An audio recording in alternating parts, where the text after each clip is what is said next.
अस्सलामुअलैकुम। आज हम स्टार्ट करेंगे chemistry chapter number 8 amines and amides. इसमें हम देखेंगे कि अमाइंस किसके डेरिवेटिव्स हैं और ये किस तरह से बनते हैं और इनका हमारी लाइफ में क्या यूज़ है। इसी तरह हम अमाइड्स के बारे में देखेंगे। सबसे पहले हम देखेंगे कि अमाइंस क्या हैं और किस तरह से बनते हैं। Amines are one of the most important classes of organic compounds which can be derived when we replace one or more hydrogen atom of an ammonia molecule with an alkyl group। वो कह रहे हैं ये जो amines है ना, ये किससे बनते हैं? एमोनिया से। जब हम एमोनिया का एक हाइड्रोजन रिप्लेस कर देंगे किसी भी एल्काइल या एराइल ग्रुप के साथ। अब एल्काइल ग्रुप हमारे पास कौन से होते हैं? जैसे हमारे पास आ जाते हैं मिथेन, इथेन, पेंटेन, हेक्सेन। ये जो से हैं हमारे पास आ जाते हैं alkyl group. CH3, CH4, C2H5 ये होते हैं एल्काइल ग्रुप। और एराइल ग्रुप हमारे पास वो होते हैं जिनमें बेंजीन रिंग प्रेजेंट होता है। वो कह रहे हैं कि अगर हम अमोनिया के साथ एक हाइड्रोजन रिमूव करके अगर हम कोई एल्काइल या एराइल ग्रुप ऐड कर देंगे तो हमारे पास बन जाएंगे एमाइंस। अब एमाइन का जनरल फॉर्मूला क्या है हमारे पास? ये एमाइंस का जनरल फॉर्मूला है हमारे पास दिस वन।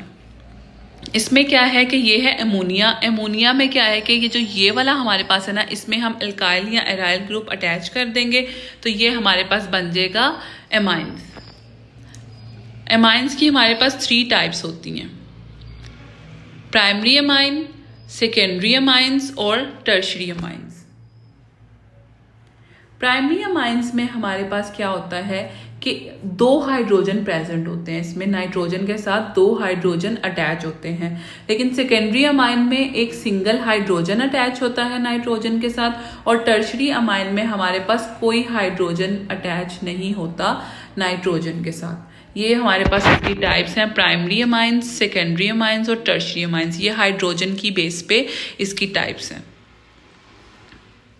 देन अब हम देखेंगे कि किस तरह से हम अमाइंस को बना सकते हैं। अब हम इसकी प्रेपरेशन देखेंगे। प्रेपरेशन की क्या है? सबसे पहले है कि जब हम हेलोजीन्स और हेलो एल्केन्स, मतलब हेलोजिन और एल्केन्स जो हैं जब आपस में मिले हुए होंगे कंपाउंड को, जब हम रिएक्ट करवाएंगे एमोनिया के साथ, जैसे यहाँ पे होगा, जब हम एमोनिया के साथ उसको रिएक्ट करवाएंगे तो हमारे पास एक एमाइन बन जाएगा। मतलब हेलोजिन एल्केन्स का क्या मतलब है? हेलोजिन्स का मतलब है हमारे पास आ जाता है ब्रोमीन, क्लोरीन, फ्लोरीन वगैरह। और एल्केन्स में आपको पहले भी बताया, इसमें आता है हमारे पास CH3, CH2, CH4, ये इस हमारे पास आता है। जब ये दोनों आपस में मिलके कंपाउंड बनाते हैं तो उसको जब हम रिएक्ट करवाएंगे एमोनिया के साथ तो हमारे पास अमाइंस बन जाएंगे। नेक्स्ट जब हम देखते हैं, अगर हम नाइट्राइल्स की रिडक्शन करवाएंगे, मतलब नाइट्रोजन और कार्बन के दरमियान में जहाँ पे ट्रिपल बॉन्ड होगा, इनकी हम जब रिडक्शन करवाएंगे, मतलब इस बॉन्ड को ब्रेक करेंगे तो हमारे पास एमाइंस आ जाएंगे। फिर नेक्स्ट स्टेप है हमारे पास है गैब्रियल फ्थैलामाइड सिंथेसिस। गैब्रियल फ्थैलामाइड सिंथेसिस में हमारे पास क्या होता है कि हम सोडियम हाइड्रोक्साइड की प्रेजेंस में एक कंपाउंड को रिएक्ट करवाते हैं। जब हम रिएक्ट करवाएंगे तो हमारे पास क्या होगा? एमाइंस आएंगे और वो कंपाउंड जो है वो ब्रेक हो जाएगा और हमारे पास अमाइंस आ जाएंगे। फिर अब हम देखेंगे कि ये बेसिक होते हैं या एसिडिक होते हैं। अमाइंस जो हैं, जो प्राइमरी और सेकेंडरी अमाइंस हैं, ये होते हैं एसिडिक होते हैं क्योंकि इसमें हाइड्रोजन प्रेजेंट होता है। लेकिन जो टर्शरी अमाइन है उसमें हाइड्रोजन प्रेजेंट नहीं होता, इसलिए उसकी जो है एसिडिटी नहीं होती।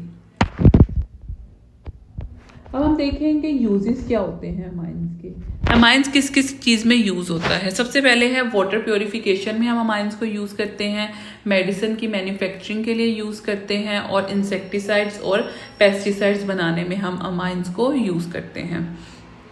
It is involve in the production of amino acids. ये अमाइनो एसिड की प्रोडक्शन में यूज़ होते हैं अमाइंस। ये क्या है? ये जो हमारा प्रोटीन है उसके बिल्डिंग ब्लॉक के लिए जो है अमाइनो एसिड्स क्या है? उसके बिल्डिंग ब्लॉक है, मतलब उसकी बैकबोन है, उसमें जो है हमारे पास यूज़ होते हैं अमाइंस। फिर उसके बाद क्या है हमारे पास? Many varieties of vitamin are also made by amines. वो कह रहे हैं जो वाइटामिन हैं वो भी अमाइन से बनते हैं। फिर ये न्यूरोट्रांसमीटर्स के तौर पे भी यूज़ होते हैं। न्यूरोट्रांसमीटर्स वो होते हैं जो मैसेज लेके जाते हैं, ब्रेन से लेके जाते हैं हमारी पूरी बॉडी की तरफ, मतलब एक जगह से दूसरी जगह हमारी बॉडी में जो मैसेज ट्रांसफ़र करते हैं उनको कहते हैं न्यूरोट्रांसमीटर्स। और ये जो हमारे पास मॉर्फिन और डेमरोल है जिसको हम यूज़ करते हैं एज अ पेन रिलीविंग के तौर पे, ये भी जो है हमारे पास अमाइन से बनते हैं। ये था हमारा अमाइंस का टॉपिक। अब नेक्स्ट टॉपिक स्टार्ट करेंगे हम एमाइड्स। अमाइड्स किस तरह से बनते हैं? जब अमाइंस और कार्बोक्सिलिक एसिड आपस में मिलते हैं तो ये क्या बनाते हैं? ये बनाते हैं एमाइड्स।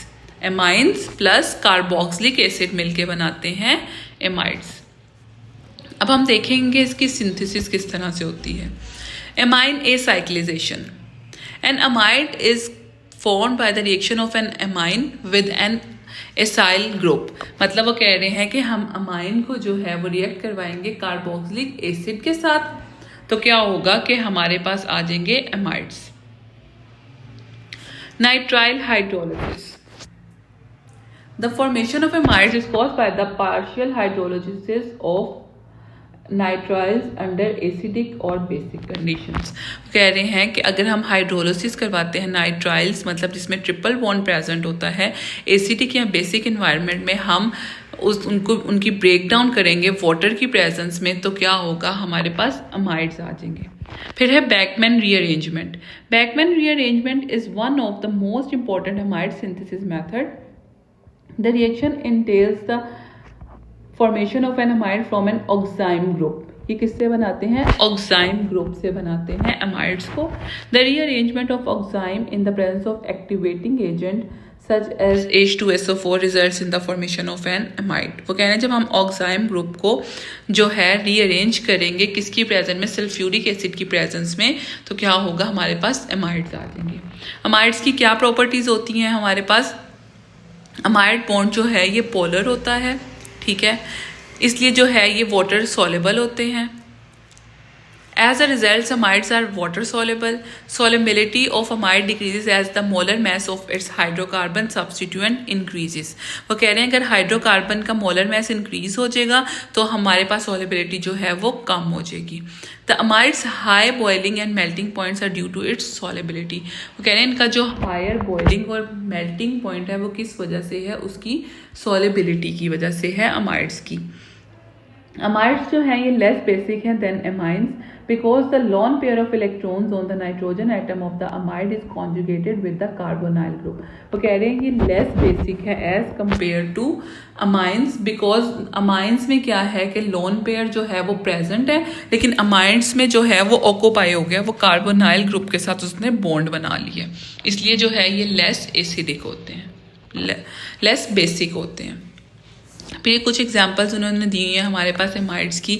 इसमें आप देख सकते हैं कि ये हमारे पास कार्बोक्सिलिक ग्रुप भी प्रेजेंट है हमारे पास, और ये साथ नाइट्रोजन भी लगा हुआ है, मतलब अमाइन ग्रुप भी साथ लगा हुआ है।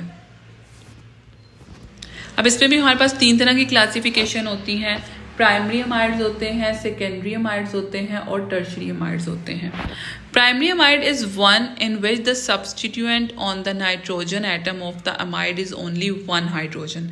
इसमें क्या है कि 1 हाइड्रोजन प्रेजेंट होता है नाइट्रोजन के साथ, तो उसको हम कहते हैं primary amide. Is one in which the amides nitrogen atom is linked to a hydrocarbon constituent.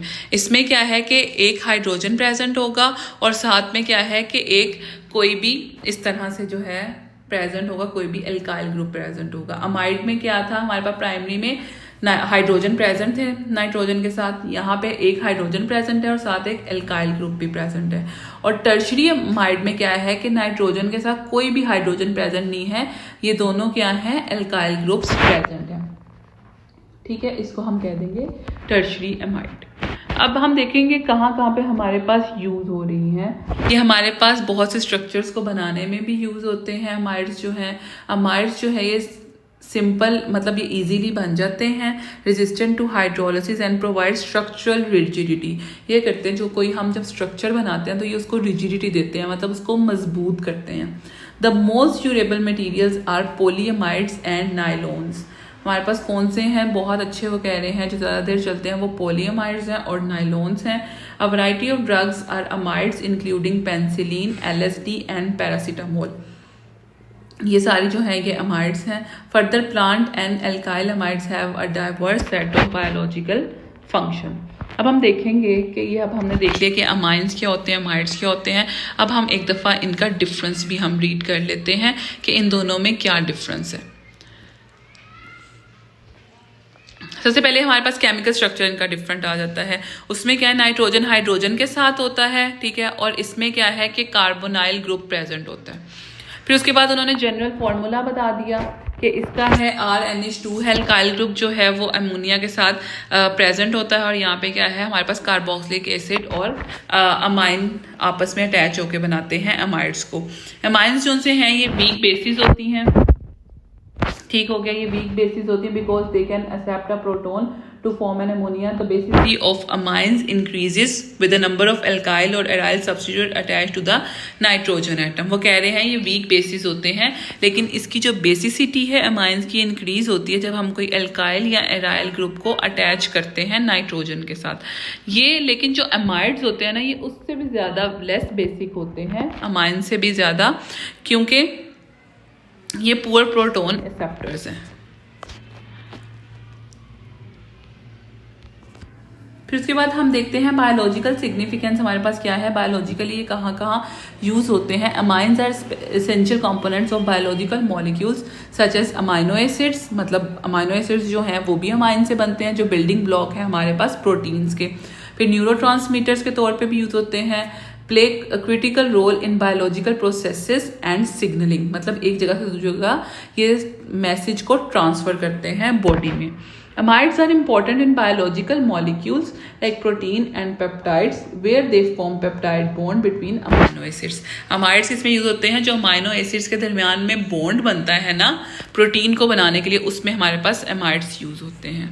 ये था हमारा आज का चैप्टर जिसमें हमने पढ़ा अमाइंस, अमाइड्स, और हमने इनमें डिफरेंस भी देख लिया। उम्मीद है कि आपको समझ आई होगी। शुक्रिया।